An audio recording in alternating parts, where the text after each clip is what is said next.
తాకట్టులో ఉన్న బంగారాన్ని విడిపించి ఆ రోజున్న మార్కెట్ ధర కట్టి మిగిలిన డబ్బును మీకు అందిస్తుంది కొమ్మూరి గోల్డ్.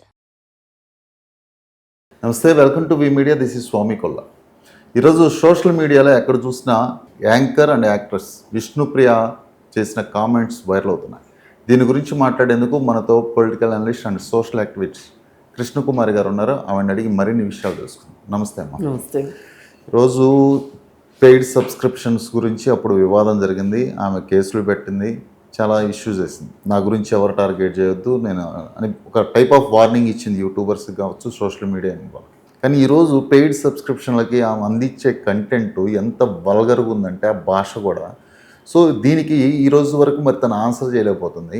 ఎందుకు ఈట ఇన్ఫ్లుయెన్సర్గా, యాక్టర్గా, సొసైటీలో గుర్తింపు ఉన్న లేడీ ఇలా డబ్బు కోసం దిగజారి మాట్లాడటం, దిగజారి ప్రవర్తించడం ఎలా చూడాలి? ఇక్కడ విష్ణుప్రియ విషయం తీసుకుంటే ఆమె మోడల్గా, యాక్ట్రెస్గా పెద్ద రాణించలేకపోయింది. స్టేజ్ షోస్ ఏవో చేసుకుంది. చివరికి ఇలాంటి వాళ్ళందరికీ ఒక దారి చూపించే దారి దీపం బిగ్ బాస్. ఆ బిగ్ బాస్లో కూడా వెళ్ళింది. అక్కడ బాగానే దారి చూపించినట్టున్నారు. బయటకు వచ్చిన తర్వాత బెట్టింగ్ యాప్స్కి ప్రమోషన్స్, ఏదో ఒక చట్ట వ్యతిరేకమైన పని చేయిందే బిగ్ బాస్ నుంచి బయటకు వచ్చిన వాళ్ళు బిగ్ బాస్కి అన్యాయం చేసినట్టు అవుతుంది ఏమీ చేయకపోతే.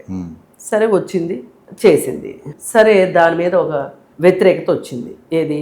ఈ బెట్టింగ్ యాప్స్ ప్రమోషన్స్ మీద వస్తే పంజగుట్ట పోలీస్ స్టేషన్లో ఎక్స్ప్లెనేషన్ అడిగారు. ఎఫ్ఐఆర్ నమోదు చేశారో లేదో తెలియదు. మీకు ఎన్ని డబ్బులు వచ్చినాయి, ఎలా వచ్చినాయి, ఏ అకౌంట్ నుంచి వచ్చినాయి, వివరాలు ఇమ్మని చెప్పి పోలీసులు అడిగారు. ఆ వివరాలు ఇచ్చిందా, ఇవ్వలేదా, ఇస్తే అసలు ఎంత డబ్బు తీసుకుంది, ఎవరి నుంచి వచ్చింది, ఎవరి నుంచి వచ్చిందో ఎందుకు అడుగుతారు అంటే వాళ్ళెవరో తెలుసుకోవటం కోసం. తెలుసుకుని వాళ్ళపై కూడా యాక్షన్ తీసుకోవటం కోసమే అడుగుతారు. లేకపోతే మీ ఇంట్లో జమా ఖర్చులు, మా ఇంట్లో జమా ఖర్చులు అడగందే ఆమె ఇంట్లో జమా ఖర్చులు ఎందుకు అడుగుతారు? ఆమెకు వచ్చే డబ్బుల గురించే కదా అడిగింది. అయితే అదేమైందో కూడా తెలియదు. ఎవరు మరి ఇన్ఫ్లుయెన్స్కి పడిపోయారో తెలియదు. కానీ అసలు ఆ కేసు ఏమైందో అతిగతి లేదు. ఆ తర్వాత ఈ కొత్త నయా దందా మొదలెట్టింది. మామూలుగా ఇన్స్టాగ్రామ్ పేజ్ ఉండేది. ఇన్స్టాగ్రామ్ పేజ్లో కూడా ఆమెకు దాదాపు 1.4 మిలియన్ సబ్స్క్రైబర్స్ ఉన్నారు, ఫాలోవర్స్ ఉన్నారు. అంటే 14 lakhs మంది. పొద్దున్నే లేచిన తర్వాత విష్ణుప్రియ గారు ఏం చేస్తారు, ఎక్కడ ఉంటారు, ఏం తింటారు, ఏం తాగుతారు, ఏం బట్టలు వేసుకుంటారు, ఆమె ఫ్యూచర్ ప్లాన్స్ ఏంటి, ఆమె ప్రజెంట్ ప్లాన్స్ ఏంటి, మంచి ఏంటి, చెడు ఏంటి అన్నీ చూస్తానికి ఆవిడ పేజ్లోకి వెళ్ళి చూసి వస్తూ ఉంటారు. సరే, మీరు ఎలాగూ నా పేజ్కి వచ్చి పోతున్నారు కదా 14 లక్షల మంది. ఈ 14 లక్షల మంది ఒట్టిగా చూసిపోతున్నారు. నాకేంటి లాభం? నాకేదో ఇన్స్టాగ్రామ్ నుంచో ఫేస్బుక్ నుంచో ఏదో చిల్లర వస్తుంది, వాటితో నాకేంటి లాభం అని ఆలోచించింది ఈవిడ. ఆలోచించి ఆమె సబ్స్క్రైబర్స్లోనే ఆవిడ ఒక పోటీ, ఆమె ఫాలోవర్స్లోనే ఒక పోటీ పెట్టింది. మీలో ఎవరు 399 రూపాయలు ఇచ్చి నా సబ్స్క్రిప్షన్ తీసుకుని నేను ఓకే చెప్తే లోపలికి వచ్చి చూసేవాళ్ళు ఎంతమంది అని చెప్పి ఆవిడ ఓపెన్ ఆఫర్ ఇచ్చింది. ఇస్తే ఈ ఓపెన్ ఆఫరు వాళ్ళకే కాకుండా ప్రజానీకం మొత్తానికి ఆవిడ ఒక ఆఫర్ ఇచ్చింది. ఇస్తే ఆ ఆఫర్ని తీసుకొని 399 రూపాయలు కట్టి చాలామంది జాయిన్ అయ్యారు. ఈ జాయిన్ అయిన వాళ్ళు ఏం చూస్తున్నారు అనే బాధ జాయిన్ అవ్వని వాళ్ళకు ఉంటుంది. అందుకని వాళ్ళు చూస్తారు, వాళ్ళు జాయిన్ అవుతారు. ఈ జాయిన్ అయిన వాళ్ళు అవి ఫోటోలు తీసి ఇంకెవరికైనా షేర్ చేద్దామంటే కూడా కుదరదంట. ఏమో పకడ్బందీ చర్యలు ఉన్నాయి. సరే, దీని మీద చాలామంది వివాదం చేశారు, చాలామంది మాట్లాడారు, నేను కూడా మాట్లాడాను. ఆర్టీవీ వాళ్ళు లైవ్ పెట్టారు. లైవ్ పెడుతున్నాము ఈ విషయం మీద అని చెప్పి మేము లైవ్లో కూర్చున్నాం. ఇంకా లైవ్ స్టార్ట్ కాల. 850 మంది వచ్చేసారండి. అతను అన్నాడు, మీరేమో వ్యతిరేకిస్తారు మేడం, చూడండి ఎంతమంది వచ్చారో సబ్స్క్రైబర్స్. సబ్స్క్రిప్షన్ తీసుకున్న వాళ్ళు తీసుకున్నోళ్ళు కాదు, అసలు మేమేం చెప్తామో చూద్దామని చెప్పి లైవ్ లో జాయిన్ అయిపోయారు. అయితే నేనన్నా మరి ఏం చేస్తామండి, ఇప్పుడు వీళ్ళు 399 కూడా ఇచ్చుకోలేని వాళ్ళు ఉన్నారు ఏళ్లలో, మీరు స్క్రీన్ మీద ఏం వేస్తారో చూడటానికి వచ్చారు వాళ్ళు. అంత కక్కుర్తిలో ఉన్నారు, అంత మొహమాసిపోయి ఉన్నారు. మరి పని పాట లేకుండా ఇంకో ధ్యాస లేకుండా తయారైపోతున్నారు, వాళ్ళని తయారు చేస్తున్నారు. సో నువ్వు రెచ్చగొట్టబట్టే కదా వాళ్ళు డబ్బులు కట్టి మరి చూడాలంటే నేను ఎక్స్క్లూజివ్గా డబ్బులు కట్టిన వాళ్ళకి స్పెషల్ కంటెంట్ ఇస్తా, స్పెషల్ వీడియోస్ పెడతా అన్నప్పుడు సో ఏమేం పెట్టిద్దా అని ఒక కొంచెం అంటే దా ఎగ్జైట్మెంట్ యూత్ అందరికి ఉండొచ్చు. వాళ్ళు 390 రూపాయలే కదా అని ఒకసారే కదా కడితే ఒక నెలతో చూద్దాం ఏం చూపిస్తాను చూసారు. నేనేమి చూసే వాళ్ళది తప్ప ఒప్ప అనేది తర్వాత మాట్లాడదాం. ఇప్పుడు మన చర్చ అంతా ఏంటి అంటే అసలు ఈవిడ ఇలా ఎందుకు చేస్తుంది, ఈవిడిని కట్టడి చేసేది ఏంటి, ఈవిడ చేసేదాని వల్ల జరిగే ప్రమాదం ఏంటి, దీన్ని ఎలా ఆపాలి అనేది మన ఉద్దేశం. ఇప్పుడు మొన్న last time betting apps promotion చేస్తే బెట్టింగ్ యాప్స్ని ఇన్ఫ్లుయెన్సర్ ప్రమోట్ చేయటం వల్ల దానివల్ల ఇంకొంతమంది బెట్టింగ్స్లో పాల్గొని లాస్ అవుతారు, ఇలాంటి ప్రమోట్ చేయకూడదు, ఇది యూత్కి మంచిది కాదన్నారు. సో ఇప్పుడు ఈమె చేసే అందాల ఆరబోతలు మాట్లాడే బూతులు ఇవన్నీ మరి యూత్ని చెడగొట్టవా, దీని మీద అసలు ఈమె మీద యాక్షన్ తీసుకోవడానికి లేదా? అదే అక్కడికే వద్దాం. సరే, ఇప్పుడు ఆ రోజు లైవ్లో ఎవరెవరో వచ్చారు, ఈమె పైన కేసు బుక్ అయింది, ఒక స్టూడెంట్ లీడర్ కేసు పెట్టాడు, ఆ కేసు ఏమైందో అతిగతి లేదు, ఇలా జరుగుతుంది. ఈ ప్రాసెస్లో ఇంకా జాయిన్ అవుతున్నారు. ఒక యూట్యూబర్ వెళ్ళి కేసు పెట్టింది, మియాపూర్ స్టేషన్లో కేసు పెట్టింది. కేసు పెడితే ఈవిడ వెళ్ళి బయటకు వచ్చి ఎఫ్ఐఆర్ అయింది, ఆవిడ మీద చర్యలు తీసుకుంటారు. అయినా మీకు ఎందుకండి, నేనేం చేస్తే మీరెవరండి నన్ను ప్రశ్నించడానికి, డ్యామ్ డూమ్ అని చెప్పి మాట్లాడింది. మాట్లాడితే ఆమె అలా మాట్లాడటానికి ఆమెకున్న ధైర్యం ఏంటి అంటే, పోలీస్ స్టేషన్కి వెళ్ళినప్పుడు ఏమమ్మా నువ్వు చేయడం కరెక్టా అని మాట్లాడగలిగిన పోలీసు లేడు, అక్కడ చెప్పగలిగిన వాళ్ళు లేరు. ఈవిడ నిజంగానే మహానుభావురాలు, ఇన్ఫ్లుయెన్సరు, సెలబ్రిటీ ట్రీట్ చేసి పంపించారు. అందుకే ఆమె దిగినగా బయటకు వచ్చి ఆ విధంగా మాట్లాడింది. పంజగుట్ట స్టేషన్ దగ్గర మాట్లాడిన విధానం అదే, ఇక్కడ అదే విధానం మాట్లాడింది. అది అయిపోయి ఒక నెల అయింది. అది ఏ స్టేజ్లో ఉందో, ఇప్పుడు ఆ ఎఫ్ఐఆర్ ఏ స్టేజ్లో ఉందో కూడా తెలియదు. అసలు ఏం చర్యలు తీసుకున్నారు? ఇప్పుడు ఆవిడ మీదో ఈవిడ మీదో ఎవరో ఒకరి మీద చర్యలు తీసుకోవాలి. సరే, అదేమైందో తెలియదు. సరే, ఇప్పుడు ఈవిడ మళ్ళీ నేను ఆమెకేదో సబ్స్క్రిప్షన్లు తీసుకోవడం తగ్గి ఉంటుంది. తగ్గేసరికి ఇక ఆమెకి మళ్ళీ నేను ఏదో ఒక హడావుడి చేసి ఒక మత్తు మందు జల్లి కొంతమందిని రప్పించుకోవాలి అనే ఒక ప్లాన్లో ఇప్పుడు ఆమె ఏదో మనం మాట్లాడుకోవటానికి కూడా ఇబ్బంది కలిగించే విధంగా ఆవిడ కామెంట్స్ పెట్టింది.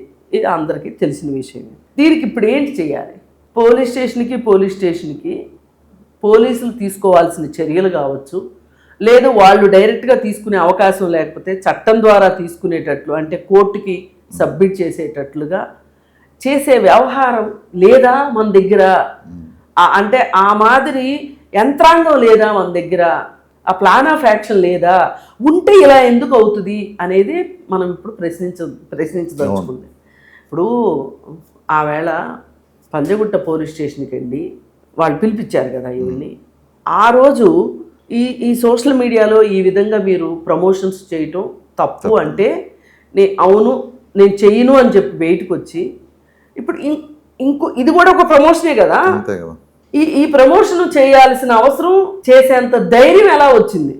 ఇప్పుడు మనకు కావాల్సింది ఏంటంటే అండి, చట్టం దృష్టికి చిన్నదైనా సరే, చాలా చిన్నదైనా సరే, ఒక నేరం చట్టం దృష్టికి వచ్చింది అంటే అప్పుడు పోలీసులు చట్టము తీసుకునే యాక్షన్ బట్టి ఈ నేరస్తుడు అంతటితో ఆగిపోవటమా, లేకపోతే ఇంకా డోసు పెంచుకుంటూ ముందుకెళ్తూ పెద్ద నేరస్తుడు అవ్వటమా అనేది తేలిపోతుంది.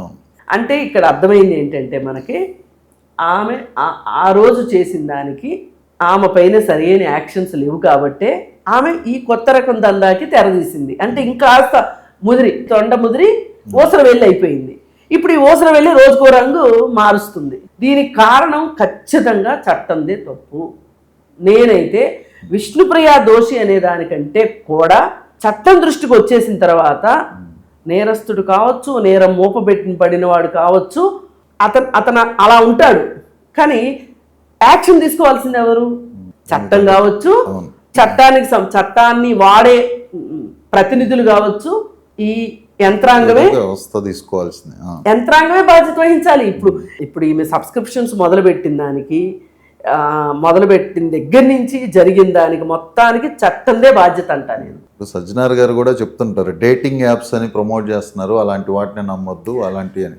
ఇంచుమించు ఇది అంతే. ఇది అదే డబ్బులు కట్టి మనం ఏమేదో ఎక్స్పెక్ట్ చేసుకుని వెళ్ళటం అదొక విషయం అయితే, అక్కడ వాళ్ళు మోసం చేస్తున్నారు. అంటే ఇక్కడ ఏమో మోసం చేయాలని కాదు, కానీ ఇప్పుడు ఒక అమ్మాయి దృష్టిలో ఆలోచిస్తే ఒక ఫేమ్ గౌరవం మర్యాద వచ్చిన తర్వాత ఇంత బరిదెగించాలి, అంత అవసరం ఉంది డబ్బు కాదండి. ఇది ఖచ్చితంగా మోసం లాంటిదే, మరి అంతే కదా. మరి ఇది సజ్జనార్ గారికి కనిపించిందా?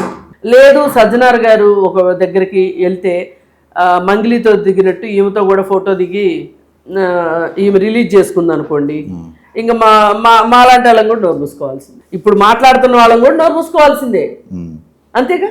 మరి ఇక్కడ చట్టం ఎక్కడ ఇంటర్ఫియర్ అవుతుంది? ఇప్పుడు చట్టం ఎప్పుడు వస్తుందండి? వ్యక్తులు ఫెయిల్ అయితేనే కదా చట్టం వచ్చేది.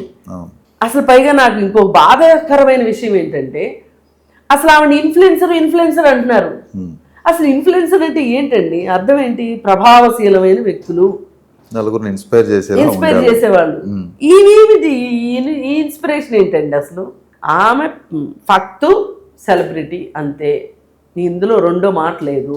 పైగా ఇంకొకటి కూడా, ఆమె కేసే పెట్టుకుంటుందో ఇంకేం చేసుకుంటుందో నాకు తెలియదు, కానీ ఈవిడికిన్ను ఇప్పుడు మాట్లాడే మాటలకు కావచ్చు, ఆవిడ సైట్లో పెడుతున్న ఫోటోలు కావచ్చు, అవి కూడా సాయి కుమార్ అని ఆ పిల్లాడు కేసు పెట్టాడు, ఏఎస్ఎఫ్ లీడర్ కేసు పెట్టాడు. అయితే కేసు పెట్టినప్పుడు అతను కొన్ని ఫొటోస్ చూపించాడు.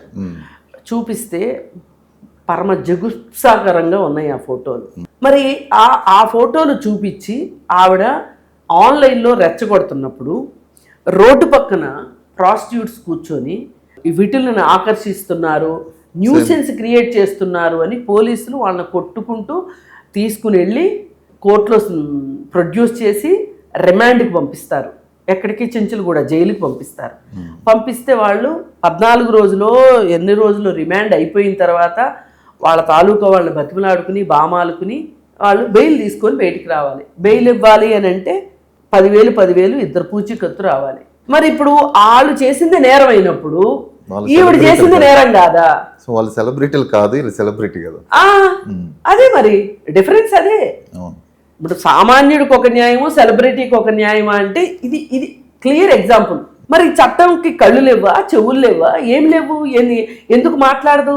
ఇప్పుడు సజ్జనార్ గారు సోషల్ మీడియాలో జరిగే అన్ని విషయాలపైన అనర్గళంగా చెప్తారు, ఆయన మాట్లాడతారు, ఆయన అవేర్నెస్ ఇస్తారు, అన్నీ చేస్తారు. ఓ పక్కన ఆయన ఇచ్చేది ఓ పక్కన ఇచ్చుకుంటూ వెళ్తుంటే ఓ పక్కన ఇలా జరుగుతూనే ఉన్నాయి. ఇప్పుడు ఆయన మాట్లాడేది చీమలు పోయే దారి, విష్ణుప్రియ లాంటి వాళ్ళు చేసేది ఏనుగులు పోయే దారి. మనం ఏనుగులు పోయే దారిని వదిలేసాం, చీమలు పోయేదాన్ని పట్టుకుని కూర్చున్నాం. నష్టం ఎంత జరుగుతుంది ఇవాళ సమాజంలో? దీనికి వ్యతిరేకంగా ఎవ్వరూ గొంతు ఎత్తకపోతే ఇది సర్వనాశనం. ఎందుకంటే స్టూడెంట్స్, యూత్, పైగా ఫోన్లు సబ్స్క్రైబ్ చేసుకున్న తర్వాత ఏ పిల్లలైనా స్మార్ట్ ఫోన్ ఉన్నవాళ్ళు ఆ ఇంట్లో ఉన్న పెద్దవాళ్ళకన్నా పిల్లలే తెలివైన వాళ్ళు.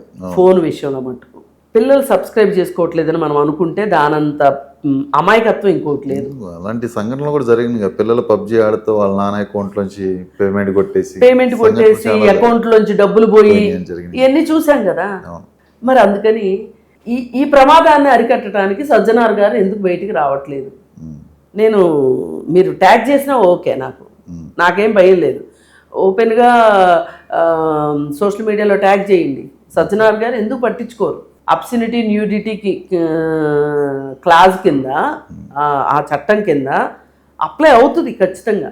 దీని గురించి ఏమి చర్యలు తీసుకోకపోతే చాలాసార్లు బెట్టింగ్ యాప్స్ కావచ్చు, క్రికెట్ బెట్టింగ్స్ కావచ్చు, లోన్ యాప్లు కావచ్చు, ఈ ఆన్లైన్లో జరిగే మోసాలన్నిటికీ వెనకమాల ఎంతో కొంత పోలీసులకి, రాజకీయ నాయకులకి వాటాలు ఉన్నాయి అనే సంగతి వాస్తవం. ఇందులో ఎవరు కాదంటానికి లేదు. ఏ పోలీస్ అన్నా వచ్చి నాకు లేదు అని చెప్తే మనం నమ్ముదాం, కానీ ఇందులో పోలీసుల ప్రమేయం ఉందని మనం ఎలా అనుకుంటాం? ఇప్పుడు వాటాలండి.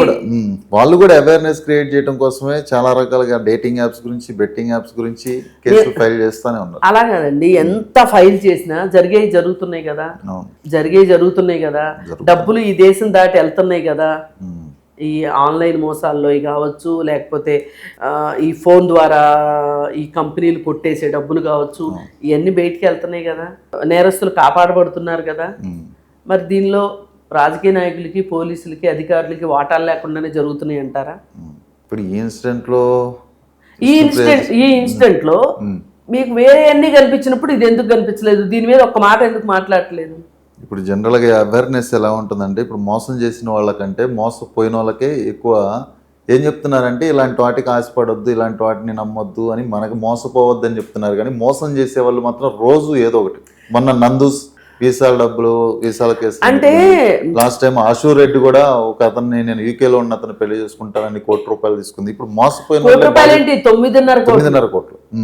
మోసపోయిన వాళ్ళే బాధితులు అనుకుంటే, బాధితులకి పోలీసులు ఏం చెప్తున్నారు, ఎలాంటి నమ్మొద్దు, చేయొద్దు అంటున్నారు. కానీ ఆ మోసం చేసిన వాళ్ళ మీద ఎటువంటి యాక్షన్స్ రావట్లా.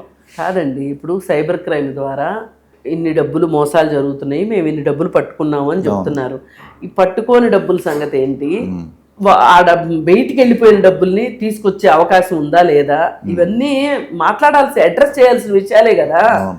ఇప్పుడు ఆ అడ్రస్ చేయాల్సిన విషయాల్లో ఇది కూడా చేరినట్టే నా దృష్టిలో. ఈ విషయం కూడా, ఈ అమ్మాయి విషయం కూడా, విష్ణుప్రియ విషయం కూడా ఆలోచించాల్సిందే. ఇప్పుడు ఇంత గగ్గోలు జరుగుతుంది కదండి, ఎవరికి తెలియదు. ఇప్పుడు పోలీసులకు తెలియకుండా ఉంటుందా? ఇప్పుడు ఆ రోజు ఆ పోలీస్ స్టేషన్కి వెళ్ళారు కదా, వెళ్ళినప్పుడు ఒక్కొక్కసారి కేసు ఎవరైతే పెడతారో వాళ్ళపైన ఉల్టా కేసులు పెట్టిన ఉదంతాలు లేవా? జరుగుతాయి కదా. అసలు ఇప్పుడు ఈ అమ్మాయి ఎందుకు, ఇప్పుడు ఆ అమ్మాయిని కూడా పిలిపించుంటారు కదా, ఎవరు ఈమె పైన పోస్టులు వీడియోలు చేసిన అమ్మాయిని కూడా పిలిపించుంటారు కదా, పిలిపించుంటారు కదా. పిలిపించినప్పుడు ఏమ్మా ఈ వీడియో ఎందుకు చేసావంటే, ఆ అమ్మాయి ఏమీ చెప్పుకోకుండా, అవును సార్ నేను తప్పు చేసేసాను సార్, నన్ను శిక్షించేది సార్, మీరు శిక్షించడం తప్పితే గత్యంతరం లేదు సార్ అని ఆమె సరెండర్ అయిపోద్దా? యూట్యూబర్ మీద ఎఫ్ఐఆర్ ఫైల్ చేసినట్టున్నారు. అదే నేను అంటున్నా. అట్లా కాకుండా నీ పైన ఎందుకు చేయాల్సి వచ్చింది అనే విషయం గనక చట్టం కల్పించుకోకపోతే ఇలాంటి వాళ్ళు ఇంకా ఇంకా పుడతారు. ఇప్పుడు ఈవిడ ఒక్కదాంతో ఆగట్లే. దివి నేను సబ్స్క్రిప్షన్ అంటుంది, అశూర్ రెడ్డి నేను సబ్స్క్రిప్షన్ అంటుంది, రీతు చౌదరి నేను సబ్స్క్రిప్షన్ అంటుంది. మరి ఇలా ఈజీగా మనీ వస్తున్నప్పుడు ఇంకా నలుగురు ఏమైనా ఇన్స్పైర్గా తీసుకుని ఇంకా నలుగురు మొదలు పెడతారు. ఇప్పుడు ఏముందండి, ఒకానొక రోజుల్లో కేవలం శారీరక శ్రమతోనే డబ్బులు సంపాదించుకునేవాళ్ళు. ఆ తర్వాత టెక్నాలజీ వచ్చిన తర్వాత టెక్నాలజీ ప్లస్ శారీరక శ్రమ కలిపి డబ్బులు సంపాదించుకునేవాళ్ళు. ఇంకా కొంచెం ముందుకెళ్ళిన తర్వాత శారీరక శ్రమ పక్కన పెట్టి మానసిక శ్రమ, మేధోశక్తితోటి డబ్బులు సంపాదించుకోవటం మొదలెట్టారు. ఈ 3 రకాలుగా కాకుండా ఇంకా డబ్బులు సంపాదించడం అయితే కుదరదు కదండి, స్కిన్ షో తప్పితే. ఇప్పుడు జరుగుతుంది అదే, మన అబ్జెక్షన్ అది. అదే కదా, లేకపోతే మనకెందుకండి? ఇప్పుడు ఆవిడ ఏమన్నా సినిమాల్లోనే చేస్తుంది అనుకోండి, మనం అడుగుతామా? లేదు. ఇప్పుడు సుమా ఉన్నారండి, యాంకరింగ్ చేసుకుంటా ఉంటారు, ఆవిడ ఎవరు అడుగుతారు చెప్పండి? ఆమె ఏం చేస్తుందో, ఆమె నెలకెంత సంపాదిస్తే మనకు అనవసరం. ఆమె ఇప్పుడు పబ్లిక్ లో ఎలా ఉన్నారు, ఆమె వల్ల సొసైటీ మీద ఇంపాక్ట్ ఏంటి అనేది చూస్తాం. ఇప్పుడు ఈ విష్ణుప్రియతో మనకేమన్నా వ్యక్తిగతమైన కక్షలు, తగాదాలు ఉన్నాయా? లేవు కదా. ఎందుకు మాట్లాడుతున్నాం విష్ణుప్రియ గురించి అంటే, విష్ణుప్రియ వల్ల సొసైటీలో బ్యాడ్ ఇంపాక్ట్ జరుగుతుంది. ఇప్పుడు గుడ్ ఇంపాక్ట్ ఉంటే మనం ఎందుకు మాట్లాడతాము? ఒక్కోసారి మనం ఇది ఎగ్జాంపుల్గా తీసుకుని మీరు కూడా ఇట్లా ఉండండి అని చెప్పి చెప్తాం. సో ఏది ఏమైనప్పటికీ ఫైనల్గా నేను చెప్పదలుచుకుంది ఒకటే అండి, ఇకనైనా సరే చట్టం ఇంటర్వ్యూని కాకపోతే ఇది ఇలాగే జరుగుతూ ఉంటే చాలామంది ఇదేదో బాగుంది, ఈ ఉపాధి కరెక్టు అనుకునే అవకాశం ఉంటుంది. అందుకని ఏ మనిషి అయినా సరే సమాజంలో తాను కష్టపడాలి, శారీరకంగానైనా మానసికంగానైనా యాంత్రిక సాయంతోనైనా కష్టపడాలి, డబ్బు సంపాదించుకోవాలి అనే ఒక పని యావ ఉండాలి. స్టూడెంట్కి చదువుకునే యావ ఉండాలి, యూత్కి పని చేసుకోవని యావ. వ్యాపారం చేస్తావా, ఉద్యోగం చేస్తావా, వ్యవసాయం చేస్తావా, ఉండాలి. నువ్వు ఎంటర్టైన్ అవ్వు. అసలు ఎంటర్టైన్ అవ్వుకోకుండా ఆదిమ కాలంలాగా ఉండమని ఎవరూ చెప్పట్లా. 1 గంట ఉంటావా, అరగంట ఉంటావా, 2 గంటలు ఉంటావా, 3 గంటలు ఉంటావా, కానీ పొద్దునుంచి రాత్రి దాకా ఇవే పనులన్నీ కూర్చుంటే ఇప్పుడు విచక్షణ జ్ఞానం లేని వయసు గురించి మాట్లాడుతున్నానండి. ఇప్పుడు ఒక యూత్ ఉన్నారు, మిడిల్ ఏజ్ పీపుల్ ఉన్నారు, వాళ్ళు నాకు కన్సర్న్ కాదు. పిల్లలు ఉన్నారు, స్టూడెంట్స్ ఉన్నారు, వాళ్ళకి విచక్షణ తెలియదు. ఇంకా ఈ విచక్షణ తెలియని వయసులో మీరు ఈ విధంగా అందుబాటులోకి తీసుకొస్తే, ఇప్పుడు పోర్న్కి దీనికి డిఫరెన్స్ ఏంటి చెప్పండి? పోర్న్ సైట్లు ఎందుకు సెంట్రల్ గవర్నమెంట్ బ్యాన్ చేసింది? అయితే వెంటనే మళ్ళీ వేరే సైట్లు వచ్చినాయి, అది వేరే విషయం. కానీ ఆ క్వశ్చన్ అడిగితేనే చాలా మంది కింద కామెంట్స్, మిగతా జరగట్లేదా, ఈ మొక్కతే తప్పు చేస్తుందా, మిగతా సైట్లన్నీ ఏమున్నాయి, ఇవన్నీ మాట్లాడుతున్నారు. మీరందరూ ఉన్న సంఘానికి మంచి చేసే పరిస్థితిలో ఉన్నారా? మీకెందుకు ఇవన్నీ? ఆమె ఇష్టం, ఆమె లైఫ్, అదే పరిస్థితి కూడా ఉంది. ఎవరేం మాట్లాడినా అండి తప్పే అవుతుంది. ఎందుకంటే ఈరోజు ఆన్లైన్ ప్లాట్ఫామ్ అయిపోయినాక విష్ణుప్రియని యాంకర్గా, యాక్ట్రెస్గా ఎంతమంది చూస్తుంటారో, ఆమె ఆల్రెడీ సిల్వర్ స్క్రీన్లో యాంకర్గా ఉన్నప్పుడు ప్రతి ఒక్కళ్ళు పోవే సంథింగ్ ఆ షోలన్నీ చేసింది. ఇంట్లో ప్రతి చిన్న పిల్లవాడికి, ఈవెన్ ఒకరు 2nd, 3rd క్లాస్ నుంచి మొదలు పెడితే 8th, 9th, 10th వరకు పిల్లలే కదా ఇంట్లో ప్రతి పేరెంట్ ఫోన్ పిల్లలకి ఇవ్వాల్సిందే ఇప్పుడు ప్రతిరోజు. సో వాళ్ళు చూసేటప్పుడు ఎలాంటి కంటెంట్ వస్తుంది? నిన్నటిదాకా నీ పేరు, నువ్వు ఒక పోవే అని ఒక కామెడీ షో చేస్తున్నావు, విష్ణుప్రియని నీ షో చూద్దాం అనుకునే టైంలో నీ వీడియో ఇది వస్తే ఎవరికి అరే విష్ణుప్రియ ఏంది ఇలా ఉందనుకునే వాళ్ళు ఉంటారు. దానివల్ల అది బ్యాడ్గా ఇంపాక్ట్ అయ్యి ఉంటుంది, కొంత ఎఫెక్ట్ ఉంటుంది. ఇవన్నీ మరి అంతే కదా. అవును, అందుకే ఇది ఒక రకమైన అన్వాంటెడ్ సిచ్యువేషన్స్ ఇవి. వీటిని మట్టుకు దీనివల్ల ఇప్పుడు అన్వాంటెడ్ అంటే ఇప్పుడు కొన్ని ఉంటాయండి, అన్ప్రొడక్టివ్ థింగ్స్ కూడా మనం చాలా చేస్తుంటాం రోజులో. దానివల్ల నష్టం లేదు, అన్ని ప్రొడక్టివ్ థింగ్సే చెయ్యం, అన్ప్రొడక్టివ్ కూడా చేస్తాం. కానీ అనారోగ్యకరమైనవి అయితే అది ఓకే, చూద్దాం. మరి విష్ణుప్రియ కేవలం డబ్బు కోసం తన పరువు తానే తీసుకుంటుంది. దీనిపైన యాక్షన్స్ ఏమైనా తీసుకునే అవకాశం ఉందా? మీరు అన్నట్టు సజ్జనార్ గారికి ఇది ట్యాగ్ చేస్తే ఆయన దీనిపై ఎలా స్పందిస్తారో కూడా చూద్దాం. Thank you very much.